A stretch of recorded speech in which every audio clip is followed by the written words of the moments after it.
Hey, good morning, everybody. Welcome to the Gathering House. My name is Bill Davis. I'm a member of the leadership team here, as well as been the treasurer for a number of years. First of all, you all know Dan. He and his lovely wife Kendra do a lot of things around the church, and probably the best thing that Dan is known for is doing an outline of Sunday sermons that include questions that are used for discussions, et cetera. And these are used by our gathering groups, or most of the gathering groups, to further discussion. So it is really a pleasure to tell you that Dan is going to be our new treasurer. And I step aside willingly and gladly, and I know that you are going to appreciate the myriad of skills that he's going to bring to this position. Thank you, Bill. You've probably heard of the CARES Act that the United States government passed to provide economic relief and stimulus as we go through this disruptive time with the pandemic. The SBA has offered financial programs for nonprofits, but this is the first time that this kind of support has been extended to include churches. Greg Yee, our Pacific Northwest coordinator for the Evangelical Covenant Church, hosted several informational web sessions with some denominational financial advisors to explain the PPP program to churches. And our conclusion, as well as that of the denominational advisors, was that yes, we ought to pursue this. So we applied.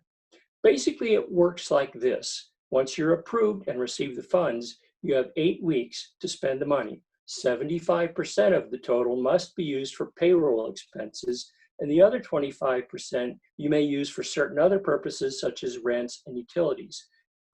We received the funds for our loan on May 27th, and we have verified that we are able to meet the terms that will lead to that loan forgiveness. You see this as another example of God's continuing provision for us at the Gathering House. So, Bill, what can you tell us about the contributions? What's been happening since we've not been able to meet together? Thanks, Dan. Actually, and I'm glad you brought that up because we wanted to make sure it's been probably 12 weeks since we've all been together. I want to assure everyone we are in really terrific financial shape right now, particularly coming out of this quarantine.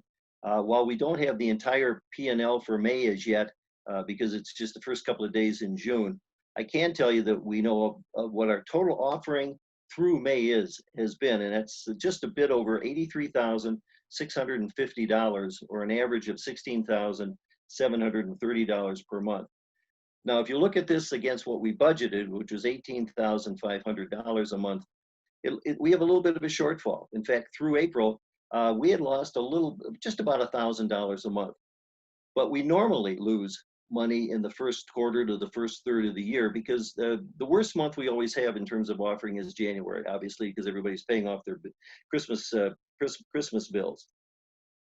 So, in addition to the reason I feel so positive about our financial condition is because, in addition to the steady giving that we're seeing, in addition to the decreased expenses that we're enjoying, at the end of April, if you looked at our legacy account has over $15,500 in it, and that includes the fact that we've purchased some new equipment for the sound booth that have definitely been necessary.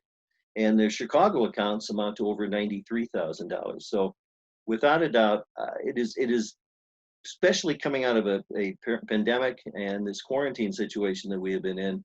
This is probably the best financial condition I've seen the church in the years that I have been the treasurer. And there's only one reason for that, and that is the incredible generosity that we see from this church. We have gone through an unprecedented period of time apart. We're looking forward again to get together. And in the meantime, we hope that all of you stay very safe, stay well, and God bless you all. And just thanks for all you do, because it's because of all of you that we're still doing as well as we're doing. And we seem, as Dan says, God's continual provision in miraculous ways. God bless you all. Thank you.